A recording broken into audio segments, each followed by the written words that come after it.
दोस्तों, आज की कहानी है माँ तुम भैया भाभी का घर मत तोड़ो। दोस्तों, कहानी शुरू करने से पहले अगर आपने हमारे चैनल को सब्सक्राइब नहीं किया है तो सब्सक्राइब कर लीजिए ताकि आपके पास पहुंचे हर नया वीडियो।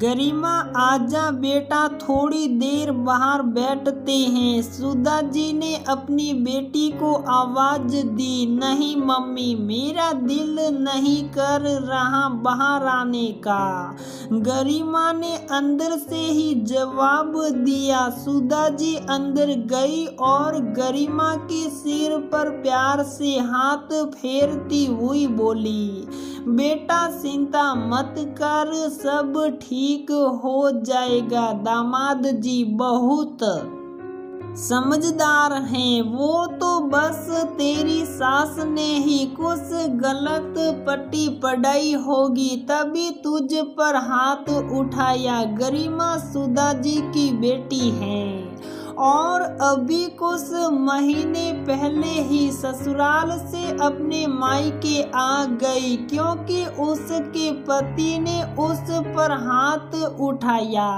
सुधा जी के पति एक बैंक में मैनेजर हैं और बहुत ही सुलझे हुए विचारों के व्यक्ति हैं। सुधा जी का एक बेटा भी है जो एक मल्टीनेशनल कंपनी में उच्च पद पर आसीन है।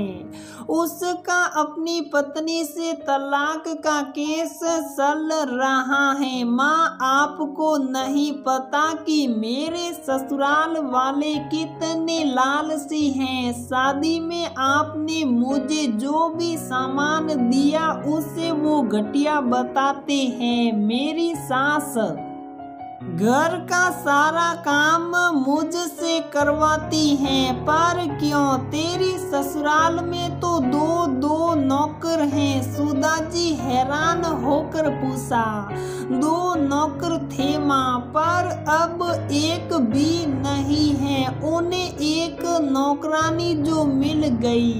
नौकरानी? कौन सी नौकरानी? मैं और कौन?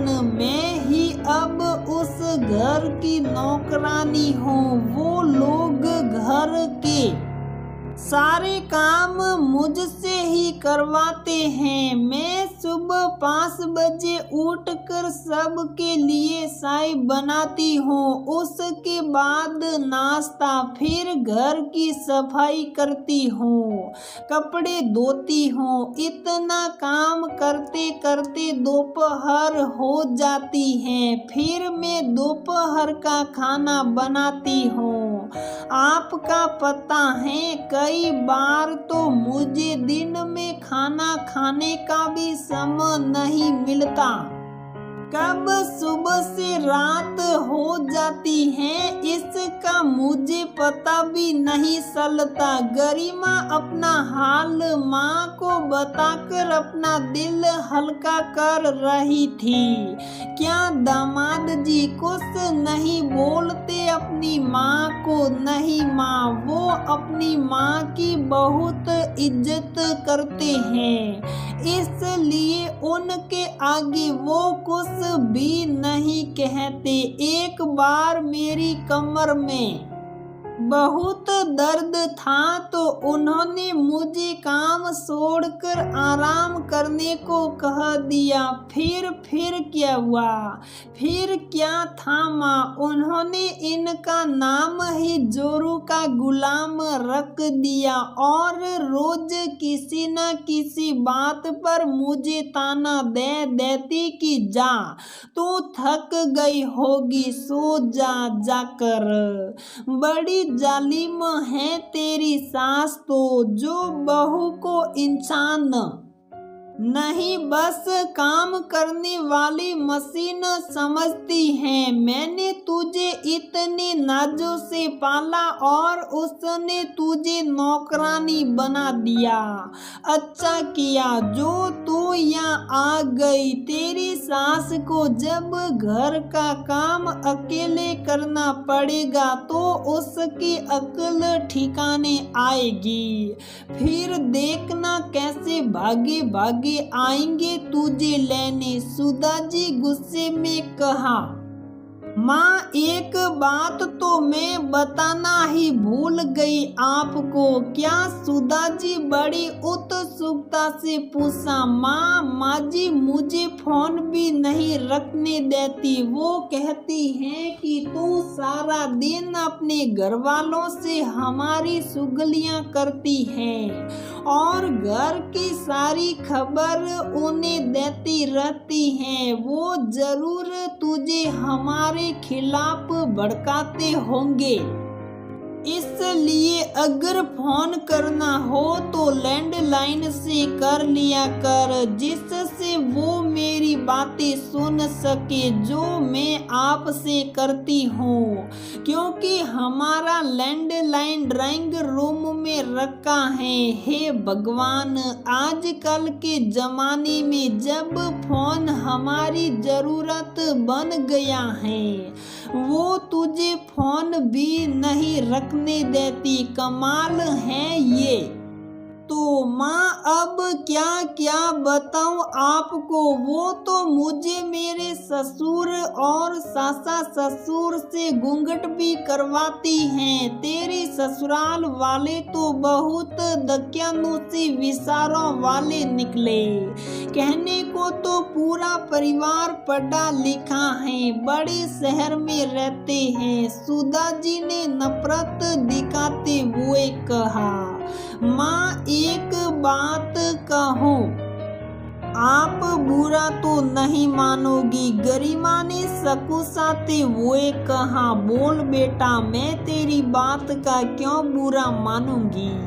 माँ मुझे तो ये लगता है कि मुझे अपने कर्मों का फल मिल रहा है। तो क्या कह रही है गरिमा, मुझे कुछ समझ नहीं आ रहा। गोल मोल बात करने की बजाय साफ साफ बता तो कहना क्या चाहती है। माँ ये जो आज मेरे साथ हो रहा है ठीक 2 साल पहले भाभी के साथ भी तो आपने यही किया था।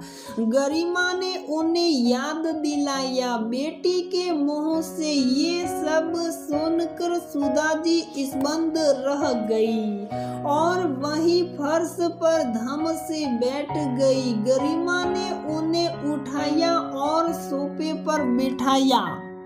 सुधा जी उठी और बाहर जाने लगी, पर पता नहीं उन्हें क्या सूझा। उन्होंने गरिमा से कहा, सास के कर्मों का फल बेटी को क्यों। जब माँ बाप के अच्छे कर्मों का फल बच्चों को मिल सकता है तो बुरे कर्मों का क्यों नहीं। गरिमा की इस बात ने सुधा जी की अंतरात्मा को झकझोर के रख दिया। वो रात भर सोचती रही। उन्हें 2 साल पहले अपनी बहू पर किए अपने अत्याचार याद आने लगे। उन्हें लग रहा था कि सच में जो उन्होंने अपनी बहू के साथ किया था बिल्कुल वैसा ही उनकी बेटी के साथ हो रहा था।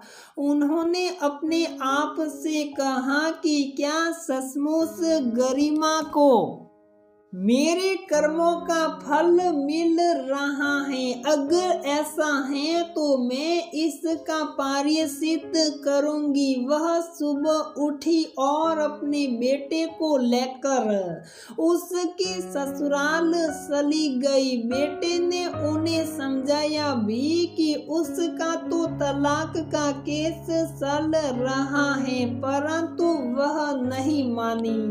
वह बोली, केस उसका क्या, वो तो हम वापिस भी ले सकते हैं। उन्होंने अपनी बहू और उसके माता पिता से माफी मांगी और रिया उनकी बहू को घर ले जाने की विनती की और कहा, अब मैं इसे अपनी बेटी बनाकर रखूंगी, आप लोगों को शिकायत का कोई मौका नहीं दूंगी। जब वो बहू के साथ घर लौटी तो अपने दामाद को वहां देखकर हैरान हो गई, क्योंकि जब से गरिमा यहाँ आई है वो एक भी बार नहीं आए। सब ने मिलकर रिया का स्वागत किया। सुधा जी ने हैरान थी। बेटी और दामाद को देखकर उन्हें देखकर लग ही नहीं रहा था कि उनके बीच कुछ अनबन थी। माँ, अब हमें भी अपने घर इजाजत दीजिए, हमारा काम अब खत्म हो गया। उनके दामाद ने सुधा जी के पैर छूते हुए कहा, क्या कौन सा काम खत्म हो गया, मुझे साफ साफ बताओ। अब गरिमा आगे आई और बोली, माँ, ससुराल में मेरा कोई झगड़ा नहीं हुआ और मेरी सासू माँ तो बहुत अच्छी हैं। भाभी के साथ आपका बुरा व्यवहार मुझे अच्छा नहीं लगता था, इसके लिए मैंने आपको कई बार टोका पर आप नहीं मानी। आप भैया के दफ्तर से आते ही भाभी के खिलाफ उनके कान भरना शुरू कर देती, जिससे भैया और भाभी के बीच लड़ाई भी हो जाती थी, क्योंकि भैया आपको तो कुछ कह नहीं सकते थे। भाभी पर ही सारा गुस्सा निकल जाता था। आपको तो खुश होना चाहिए था, जो भाभी जैसी संस्कारी बहू मिली, नहीं तो कोई और लड़की होती तो आपको दिन में तारे दिखा देती। सुधा जी चुपचाप खड़ी बेटी की बातें सुन रही थी। मुझसे भैया की हालत देखी नहीं जा रही थी। भैया भाभी को बहुत प्यार करते हैं, परंतु आपकी जिद के कारण उन्हें भाभी को मायके छोड़ना पड़ा। जब आपने भाभी से तलाक लेने को कहा तो भैया ने मुझे फोन किया, फिर मैंने और तुम्हारे दामाद जी ने मिलकर ये योजना बनाई और भाई ने भी तलाक का कोई भी केस फाइल नहीं किया। मेरा ससुराल से यहाँ रूठ कर आना, आपके आगे रोना, वो सब एक नाटक था। आपको ये एहसास दिलाने के लिए कि जब अपनी बेटी के साथ कुछ बुरा हो तो उस माँ को कैसा महसूस होता है, उस बहू के दिल पर क्या बीतती है, जो अपना घर छोड़कर ससुराल आती है और सारी उम्र ससुराल की ही होकर रह जाती है। ससुराल के हिसाब से खाना पीना और अपना रहन सहन तक बदल लेती हैं। बस कर गरिमा, मुझे और शर्मिंदा मत कर, तो सही कह रही है। जब तुझे ससुराल में तुझे तकलीफ हुई तो मुझे भी दर्द हुआ। गुस्से में आकर मैंने तेरी सास को बहुत बुरा भला कहा और मैं ये भूल गई कि मैं भी तो बिल्कुल ऐसा ही करती हूँ अपनी बहू के साथ मैं तो खुश नसीब हूँ जो मुझे ऐसा दामाद मिला जिसने मुझे सुधारने में तेरा साथ दिया और इतने दिनों तक तुझसे दूर रहा। नहीं माँ जी, जब गरिमा शाम को सैर पर जाती थी तो हम दोनों रोज शाम को पार्क में मिलते थे और साथ ही हमारे साले साहिब भी रिया भाभी से मिलते थे। जैसे जब बेटा गलती करता है तो माँ उसे सुधरती है, तो अगर कभी माँ से गलती हो जाए तो उसे सुधारने की जिम्मेदारी भी तो बेटे की बनती है। अब मैं भी तो आपका बेटा हूँ, मुझे माफ कर दो मेरे बच्चों। मुझे सही रास्ता दिखाने के लिए तुम सबका बहुत बहुत धन्यवाद। मुझे गर्व है अपनी बेटी पर जिसने अपनी घर गृहस्थी को दांव पर लगा दी और माँ को सुधारने मायके आ गई। अगर सारी लड़कियां ऐसी हो जाए तो सास कभी भी अपनी बहुओं पर जुल्म नहीं कर सकती। एक सास बहू की बात चाहे माने या ना माने, पर बेटी की बात जरूर सुनती है गरिमा।